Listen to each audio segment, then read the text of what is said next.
ನೋಡಿ ನಮ್ಮನ್ನ ದುರುಪಯೋಗ ತಗೋತಾರೆ. ಈಗ ಯಾವುದೇ ಪಾರ್ಟಿ ಇರಲಿ, ನಮ್ಮ ಕಾಂಗ್ರೆಸ್ ಬಂದ್ರೆ ಬಹಳ ಖುಷಿಯಪ್ಪ ಹಿಂಗಂತ ದೊರಕಿಯವರು ಇದ್ದಾರೆ. 10 ರೂಪಾಯಿ ತರ್ಲಿಕ್ಕೆ ಆಗಲ್ಲ. ಮಂಜಣ್ಣ ಇಲ್ಲೇ ಪಕ್ಕದಾಗ ಕೂತಾರ, 5 ಕೋಟಿ ಕೊಟ್ಟಾರ, ಏನು ಇನ್ನೂ ವಿಚಾರ ಮಾಡ್ತಾ ಇದಾರೆ. ಈಗ 10 ಕೋಟಿ ಏನಕ್ಕೂ ಸಾಲೋದಿಲ್ಲ, ಒಂದು 25 ಕೋಟಿ ಆದ್ರೂ ಕೊಡ್ಬೇಕಾಗ್ತದೆ. ಅದೃಷ್ಟಿಯಲ್ಲಿ ನಾವೆಲ್ಲ, ನಾನು ರಾಜಕೀಯ ರಹಿತವಾಗಿ ನಿಮ್ಗೆ ಹೇಳ್ತೇನೆ. ಈಗಾಗಲೇ ಪೂಜ್ಯ ಸ್ವಾಮೀಜಿ ಅವರು ಹೇಳಿದರು, ಬಿಲ್ಲವರು, ಮಗುವರು ಮತ್ತೆ ಬೇರೆ ಹಿಂದುಳಿದ ಎಲ್ಲ ಜಾತಿಯವರು, ಕುಲಾಲರು ಇರ್ಬೋದು, ದೇವಾಡಿಗರು ಇರ್ಬೋದು, ಎಲ್ಲರನ್ನ ಒಟ್ಟಿಗೆ ತಗೊಂಡು ಅವ್ರಿಗೆ ಮಾರ್ಗದರ್ಶನ ಮಾಡುವ ಕೆಲಸವನ್ನು ಮುಂದಿನ ದಿನಗಳಲ್ಲಿ ನಾನು ಮಾಡ್ತೇನೆ. ಅದು ರಾಜಕೀಯ ರಹಿತವಾಗಿ. ಯಾವುದೇ ರಾಜಕೀಯ ಇಲ್ಲ ನನಗೆ. 70 ಆಯ್ತು, ನಾನು ಇನ್ನು MP MLA ಮಿನಿಸ್ಟರ್ ಆಗಿ ನನಗೆ ಅಗತ್ಯನೇ ಎಲ್ಲ ನೋಡಿಬಿಟ್ಟಿದ್ದೇನೆ ರಾಜಕೀಯ ಹೇಗಿದೆ ಅಂತ. ಸರ್ಕೆ ಸರ್ ಇರ್ಬೋದು, ಕೋಟಾ ಅವ್ರು ಇರ್ಬೋದು, ನಾವು ಅವರೆಲ್ಲ ಅಭಿಮಾನಿಗಳು. ಕೋಟಾ ಸರ್ ಮಾತಾಡೋದು ಕಡಕ್ ಮಾತಾಡ್ತೀವಿ, ಹೋಗಿ ಸರ್ ಇದಾಗಲೇಬೇಕು, ಇದು ಕೊಡ್ಲೇಬೇಕಂತ ಹೇಳ್ತೀವಿ. ನಮ್ ಕಿರಿಕಿರಿ ಅಂತಾರ ಅವರು, ಜೀಶಂಕರ್ ಬರ್ಬೇಡಿಯಪ್ಪ ನೀವು ನಮ್ ತಲೆ ತಿಂತೀರಿ ಅಂತಾರೆ. ಆದ್ರೂ ಪಾಪ ಕೊಟ್ಟಿದ್ದಾರೆ, ಪುಣ್ಯಾತ್ಮ.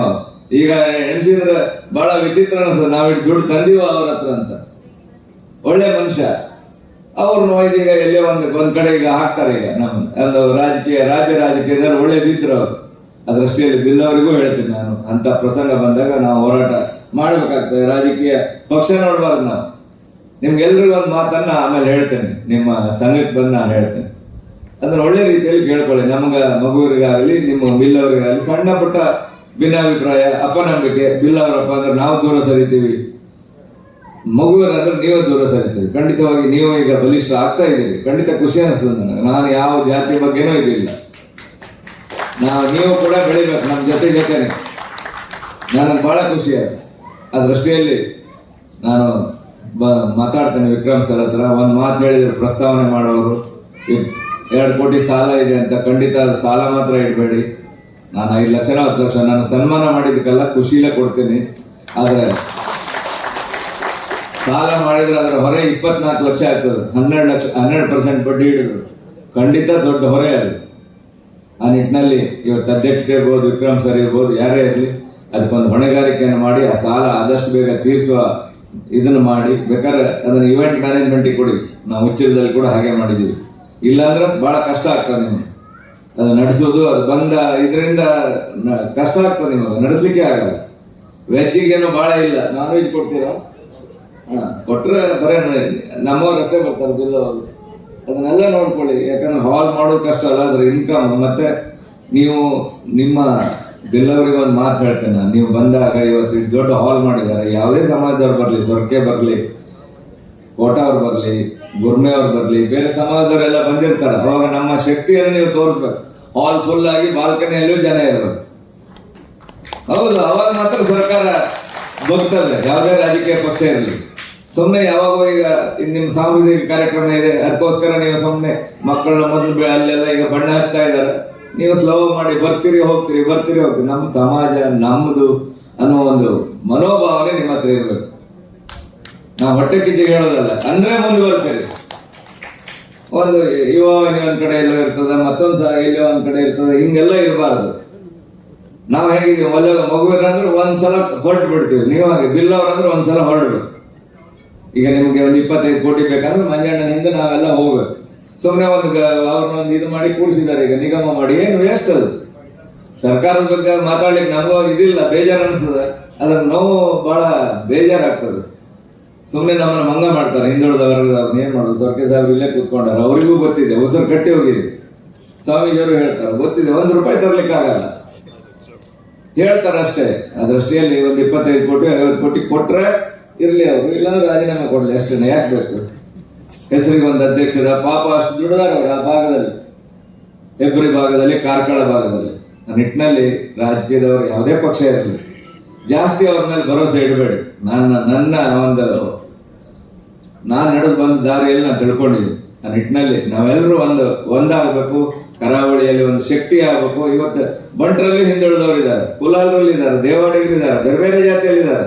ಎಲ್ಲರನ್ನು ತಗೊಂಡು ಒಂದು ಮಾರ್ಗದರ್ಶನ ಕೊಡುವಂತ ಕೆಲಸವನ್ನ ನನ್ನ ಮುಂದಿನ ದಿನಗಳಲ್ಲಿ ನಾನು ಮಾಡ್ತೀನಿ ಅನ್ನೋ ಒಂದು ಭರವಸೆಯೊಂದಿಗೆ ನಿಮ್ಗೆಲ್ಲರಿಗೂ ಒಳ್ಳೇದಾಗಲಿ. ರಾಜಕೀಯದ ಎಂಟರ್ ಆಗಲ್ಲ, ನಿಮಗೆ ಮಾತ್ರ ನಾನು ಹೇಳ್ತೀನಿ, ಸರ್ಕಾರ ಹೇಗೆ ಕಿವಿ ಹಿಂಡಬೇಕು, ನಾವು ಹೇಗೆ ಒಗ್ಗಟ್ಟಾಗಬೇಕು, ನಮ್ಮ ಬೇಡಿಕೆಗಳನ್ನ ಯಾವ ತರ ಈಡೇರಿಸ್ಕೋಬೇಕು ಅನ್ನೋ ಒಂದು ಎಲ್ಲ ಪಾಯಿಂಟ್ಸ್ಗಳನ್ನ ನಾನು ಇವಾಗ ಹಾಕೊಡ್ತೀನಿ. ಎಲ್ಲಿ ನಾನು ಮಂಗಳೂರಿನಿಂದ ಸ್ಟಾರ್ಟ್ ಮಾಡ್ಬೋದು ಅಥವಾ ಉಪ್ಪಳದಿಂದ ಸ್ಟಾರ್ಟ್ ಮಾಡ್ಬೋದು, ಬೈಂದೂರ್ವರೆಗೆ ಖಂಡಿತ ಮಾಡ್ತೀನಿ ನಾನು. ಮತ್ತು ನನಗೆ ಯಾವ್ದು ಆಸೆ ಆಕಾಂಕ್ಷೆ ಇಲ್ಲ. ನಿಮಗೆ ಮನದಟ್ಟು ಮಾಡೋ ಕೆಲಸ ನಾನು ಮಾಡ್ತೀನಿ, ಯಾವುದೇ ಪಾರ್ಟಿ ಇರಲಿ ನೀವು. ಆದ್ರೆ ನಮಗೊಂದು ಮಾನದಂಡ ಬೇಕು, ನಾವು ಹೋರಾಟ ಮಾಡುವಾಗ ಒಂದು ಗುರಿ ಇರಬೇಕು. ಒಟ್ರಾಶಿ ಹೋಗ್ಬೇಡಿ. ನಾವು ಕೇಳಬೇಕು ರಾಜಕಾರಣಿಗಳಂತ, ಈ ಪೂಜಾರಿ ಅಂತವ್ರು ಎಷ್ಟು ಕೆಲಸ ಮಾಡಿದಾರ ಅವರು. ಇಂಥ ಪುಣ್ಯಾತ್ಮ ಬ್ಯಾಕ್ವರ್ಡ್ ಕ್ಲಾಸ್ನಾಗ ಇವತ್ತು SC/ST ಇದ್ರು, ಸಮಾಜ ಕಲ್ಯಾಣ ಇದ್ರಲ್ಲ ಸರ್, ಸಿಕ್ಕಾಪಟ್ಟೆ ಕೊಟ್ಟಾರ. ಉತ್ತರ ಕರ್ನಾಟಕದವ್ರು ಬಂದು ಆ SC ಮಂದಿ ನೆಲದಾಗ ಕೂತ್ಕೋತಿದ್ರು, ಬೆಳಿಗ್ಗೆ ಒಂದು ಕುರ್ಚಿ ಹಾಕೊಂಡು ಇವ್ರು ಕೊಡ್ತಿದ್ರು, ಸುತ್ತಲೂ ಜನಗಳು. ನಾವು ಹಿಂದುಳಿದವ್ರು ಹೋಗೋರು ಅವ್ರ ಹತ್ರ, ಸರ್ ಇದಕ್ಕೆ ಕೊಡಿ, ಅದಕ್ಕೆ ಕೊಡಿ, ಲಿಸ್ಟ್ ಕೊಡಿ, ಇವತ್ತೇ ಆಗ್ಬೇಕನ್ನ ಅವ್ರ ಮತ್ತ. ಇವತ್ತು ಯಾವ ಒಬ್ಬನೂ ಇಲ್ಲ ಸರ್ಕಾರದಾಗ, ಅಲ್ಲಿ ಕೇಳೋರು ಇಲ್ಲ, ತಂಗಡಿಗೆ ಅವ್ರಿಗೆ ಇವತ್ತು ಹಾಕಿದ್ರು ನೀವು, ಏನೂ ಇದಿಲ್ಲ. ಆ ದೃಷ್ಟಿಯಲ್ಲಿ ಈಗ ಮಂಜಣ್ಣಗೆ ಯಾರೋ ಹೇಳಿದ್ದೀನಿ, 10 ಕೊಡ್ಲಿ ಎಷ್ಟ ಕೊಡ್ಲಿ, ಫಸ್ಟ್ ನಾರಾಯಣಗೌಡ ಭಜನಾ ಮಂದಿರ ಎಲ್ಲಿದೆ ಅಲ್ಲಿ ಕೊಡಿ, ಇಂಥ ಹಾಲ್ಗಳಿಗೆ ಕೊಡಿ, ಒಂದು 25 ಲಕ್ಷ ಏನ್ ಮಾಡ್ತಾರ ಮಾಡ್ಲಿ, ಹಂಚಿ ಹೋಗ್ಬಿಡಿ ಅಷ್ಟೇ. ಇಲ್ಲಾಂದ್ರೆ ಆಗುದಿಲ್ಲ. ಮತ್ತೆ ಫೈನಾನ್ಸ್ನಾಗ ಹಿಡ್ಕೊಂಡು ಕೊಡ್ತಾರೆ ನಿಮ್ಮನ್ನು. ಈ ಹಳೆದ 5 ಕೋಟಿ 10 ಕೋಟಿ ಕೊಟ್ಟಿವಿ, ಅದನ್ನ ಯಾಕೆ ಖರ್ಚು ಮಾಡಿಲ್ಲ ನೀವು ಅಂತ. ಆ ನಿಟ್ಟಿನಲ್ಲಿ ಅವ್ರಿಗೆ ಹೇಳ್ತಾ ಇದ್ದೇನೆ ಒಂದು ಕಿವಿ ಮಾತನ್ನ, ಬಹಳ ಇದು ಮಾಡಬೇಡಿ, ಅಷ್ಟು ಹಂಚಿಬೇಡಿ. ಮತ್ತೆ ಕೇಳಿ, ಕೊಡೋದು ಬಿಡೋದು ಗೊತ್ತಿದೆ ನಿಮಗೆ. ಸೊರ್ಕೆ ಸರ್ ಅಂತ ಅವ್ರನ್ನ ಹಿಡ್ಕೊಂಡು ಹೋಗಿ ಒಂದು ಇದು ಹಾಕ್ಬೇಕಲ್ಲ ವ್ಯಾಪಾರ ಒಂದು, ಅವಾಗ ಸ್ವಲ್ಪ ಏನೋ ಕಣ್ ತೆರೀತಾರೆ. ಆ ನಿಟ್ಟಿನಲ್ಲಿ ನಾವೆಲ್ಲರೂ ಒಗ್ಗಟ್ಟಾಗೋಣ. ಈಗ ಬಿಲ್ ಅವ್ರದ್ದು ಅಂದ್ಕೂಳೆ ನಾವು ಹಿಂಸರಿದು ಬೇಡ, ನಮ್ದಂದ್ರೆ ನೀವು ಹಿಂಸರಿಬೇಡಿ, ಒಟ್ಟಿಗಿರೋಣ. ಖಂಡಿತ ಒಂದು ದೊಡ್ಡ ಶಕ್ತಿ ಆಗ್ತದೆ. ಪರಸ್ಪರ ಅಪನಂಬಿಕೆ ಬೇಡ. ಖಂಡಿತ ನಾನು ಕೂಡ ನಿಮ್ ಜೊತೆ ಇರ್ತೇನೆ.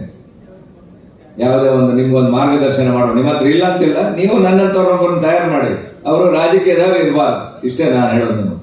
ಅಂದ್ರೆ ಯಾವುದೇ ಆಸೆ ಆಕಾಂಕ್ಷೆ ಇರಲ್ಲ ಅವ್ರ ಜೊತೆ ನಾನು ಒಟ್ಟಿಗೆ ಕೆಲಸ ಮಾಡ್ತೇನೆ. ಈಗ ಟಿಕೆಟ್ ಕೇಳೋದು, ಸರ್ಕಾರದ ಹತ್ರ ಹೋಗಿ ಮುಜುಗರ ಆಗೋದು, ತಗ್ಗಿ ಬಗ್ಗೆ ನಡೆಯೋದು, ಹಂಗಿದ್ರೆ ಏನೂ ಆಗಲ್ಲ. ಯಾಕಂದ್ರೆ ಆಸೆ ಇರ್ತದೆ ಅವರಿಗೆ, ಎಲ್ಲರೂ ಒಂದ್ ಕಡೆ ಮೇಲೆ ಬರ್ಬೇಕಂತ ರಾಜಕೀಯವಾಗಿ. ನನಗೇನೂ ಇಲ್ಲ, ನಾನು ಸೀದಾ ಮಾತಾಡ್ತೇನೆ. ಇವತ್ತು ಯಡಿಯೂರಪ್ಪರು ಇರಲಿ, ಸಿದ್ದರಾಮಯ್ಯ ಇರಲಿ, ಯಾರೇ ಇರಲಿ, ನಮ್ಮ ಸಮಾಜಕ್ಕೆ ಏನ್ ಬೇಕು ಸೀದಾ ಕೇಳ್ತೀನಿ ನಾನು. ಆ ನಿಟ್ಟಿನಲ್ಲಿ ನೀವು ಹಾಗೆ ಆಗ್ಬೇಕು. ಅವ್ರು ಇರ್ತಾರೆ ಬೆಂಬಲಕ್ಕೆ ರಾಜಕೀಯ, ಅವ್ರು ಬಂದಾಗ ಅವ್ರಿಗೆ ನಾವು ಸಪೋರ್ಟ್ ಮಾಡ್ಬೇಕಾಗ್ತದೆ, ಯಾವುದೇ ಪಕ್ಷ ಇರಲಿ. ಆದ್ರೆ ನಮ್ಮ ಒಂದು ಸ್ವಾಭಿಮಾನದ ಪ್ರಶ್ನೆ ಬಂದಾಗ ನಾವೆಲ್ಲರೂ ಒಟ್ಟಿಗೆ ಆಗಬೇಕು. ಇಡೀ ಹಿಂದುಳಿದ ವರ್ಗದವರೇ ಒಟ್ಟೆ ಆಗಬೇಕು. ನಾನು ಅಹಿಂದ ಅಂತ ಹೇಳೋದಿಲ್ಲ, ನಾವೆಲ್ಲ ಒಂದು ಸ್ವಾಭಿಮಾನಿಗಳು. ನಮ್ಮ ಸರ್ಕಾರನ ಎಚ್ಚರಿಸುವ, ಯಾಕೆ ಕೊಡೋದಿಲ್ಲ? ಒಂದು ದೊಡ್ಡ ಸಮಾವೇಶ ಮಾಡ್ತೇನೆ, ಯಾರನ್ನೂ ಕರೀದಿಲ್ಲ, ನಾನು ಕುಂದಾಪುರದಲ್ಲಿ ಮಾಡಿದ್ದೆ. ಆ ನಿಟ್ಟಿನಲ್ಲಿ ನೀವೆಲ್ಲರೂ ನನಗೆ ಸಹಕಾರ ಕೊಡಬೇಕು. ಅದನ್ನು ಮಾಡೋದು ಹಿಂದುಳಿದ ಎಲ್ಲ ಜಾತಿಯವರಿಗೋಸ್ಕರ. ನಮ್ಮ ಬೇಡಿಕೆಗಳೇನು, ನಾವು ಯಾವ ತರ ವರ್ತನೆ ಮಾಡಬೇಕು, ನಮ್ಗೇನೋ ಒಂದು ರುಚಿ ತೋರಿಸಿ ನಮ್ಮನ್ನ ಹಳ್ಳಕ್ಕೆ ಹಾಕ್ತಾರೆ, ಯಾವುದೇ ಪಕ್ಷ ಇರಲಿ. ಆ ದೃಷ್ಟಿಯಲ್ಲಿ ನೀವೆಲ್ಲರೂ ನನ್ನ ಒಂದು ಮಾರ್ಗದರ್ಶನ ಖಂಡಿತ ಮಾಡ್ತೀನಿ. ನಾನು ದೊಡ್ಡದ ಸ್ವಾಮೀಜಿಯವರ ಮಾರ್ಗದರ್ಶನ ಬೇಕಾದ್ರೆ ನನ್ನ ಮನದಾಳದ ಮಾತು, ನಾನು ಹಿಂದುಳಿದ ವರ್ಗದವನೇ. ನಮ್ಮ ತಾಯಿನೂ ಮೀನು ಮಾರ್ತಾ ಇದ್ರು, ನೀವೆಲ್ಲ ಹತ್ರನೇ, ಹಾಗೆ ನೋಡಿವಲ್ಲ. ನಮ್ಮ ಕಡೆ ಎಲ್ಲ ಕೇಳ್ತಿದ್ರು ದೂರಿನವರು ಮುಟ್ಟಿನವರ ಅಂತ. ಮುಟ್ಟಿನವರು ಅಂದ್ರೆ ಮಗುವರು, ದೂರಿನವರು ಅಂದ್ರೆ ಬಿಲ್ಲವರು, ಇಷ್ಟೇ ಅದ್ರ ಅರ್ಥ. ಅದು ಶ್ರೀನಿವಾಸ ಪೂಜಾರಿಗೆ ಗೊತ್ತಿದೆ, ನಮ್ಮ ಭಾಗದಾಗ ಅದನ್ನೇ ಕೇಳ್ತಿದ್ರು. ಅವಾಗ ಬಹಳ ಬೇಜಾರು ಅನಿಸ್ತದ. ಆ ಗೆದ್ದೆ ಕಟ್ಟ ಮ್ಯಾಗ ಸಹ ನಡೀಲಿಕ್ಕಿಲ್ಲ, ಕೆಳಗೆ ಇಳಿಬೇಕಾಗ್ತಿತ್ತು. ಆ ನಿಟ್ಟಿನಲ್ಲಿ ನೀವೆಲ್ಲ ಇವತ್ತು ಒಂದು ಒಳ್ಳೆ ರೀತಿಯಲ್ಲಿ ಮುಂದುವರೆದಿದ್ದೀರಿ, ನಮ್ಮಷ್ಟೇ ಬಲಿಷ್ಠರಿದ್ದೀರಿ, ನನಗೆ ಖುಷಿ ಇದೆ. ಮುಂದೆ ಒಟ್ಟಿಗೆ ಸಾಗೋಣ. ಏನೋ ಒಂದು ರಾಜಕೀಯ ಬಂದಾಗ ಬೇರೆ ತರ ಇರ್ತದೆ, ಆದ್ರೆ ನಾವೆಲ್ಲರೂ ಒಟ್ಟಿಗಿರೋಣ. ಆ ನಿಟ್ಟಿನಲ್ಲಿ ನಿಮ್ಗೆಲ್ರಿಗೂ ಒಳ್ಳೇದಾಗ್ಲಿ. ಇದು ನೋಡಿ, ಇದೊಂದು ಫಾಲೋ ಆದ್ರೆ ಅದರಿಂದ ಆರೋಗ್ಯಕ್ಕಾಗ್ಲಿ, ಶಿಕ್ಷಣಕ್ಕಾಗ್ಲಿ ಒಳ್ಳೇದಾಗ್ತದೆ. ನಾನೀಗ 4-5 ಹಾಲ್ ಮಾಡಿದ್ರು, ಅದರಿಂದ ಒಂದು ಪೋರ್ಷನ್ ಅನ್ನ ಇದು ಮಾಡ್ತೇನೆ. ಅವರು ಕೂಡ ವಿಕ್ರಮ್ ಇರ್ಬೋದು, ಇವತ್ತೆಲ್ಲ ಮಾಡಿದ್ದಾರೆ. ಖಂಡಿತ ನಾವೆಲ್ಲ ಅವ್ರಿಗೆ ಸಪೋರ್ಟ್ ಮಾಡ್ಬೇಕು. ಒಂದು 5 ರೂಪಾಯಿ ಕೊಡಿ, ಅದು ನಮ್ಮ ಹಾಲ್ ಅಂತ ಬರ್ತದೆ. ನಾವು ಸುಮ್ಮನೆ ದೂರದಿಂದ ನೋಡ್ತೀವಿ, ಮಾಡೋರು ಮಾಡ್ತಾನೆ ಇರ್ತಾರೆ ಸೋಷಿಯಲ್ ಸರ್ವಿಸ್. ಹಾಗಾಗಬಾರ್ದು, ನಾವೆಲ್ಲರೂ ಅದರ ಸೇರಿ ಮಾಡಬೇಕು. ಅದಕ್ಕೆ ಅವ್ರದ್ದು ಎಲ್ಲರದ್ದು ಪ್ರತಿಯೊಬ್ಬರದ್ದು 1 ರೂಪಾಯಿ ಆದರೂ ಬೀಳೋದು, ಆವಾಗ ನಮ್ಮ ಹಾಲು ಇದು ನಮ್ದು ಅಂತ ಒಂದು ಭಾವನೆ ಬರ್ತದೆ. ಮತ್ತು ಅದರಿಂದ ಖಂಡಿತ ನಿಮ್ಗೆ ಒಳ್ಳೇದಾಗ್ತದೆ. ಆ ನಿಟ್ಟಿನಲ್ಲಿ ನಿಮ್ಗೆಲ್ಲರಿಗೂ ಒಳ್ಳೇದಾಗಲಿ ಅಂತ ಹಾರೈಸಿ ನನ್ನ ಮಾತನ್ನು ಮುಗಿಸ್ತೀನಿ.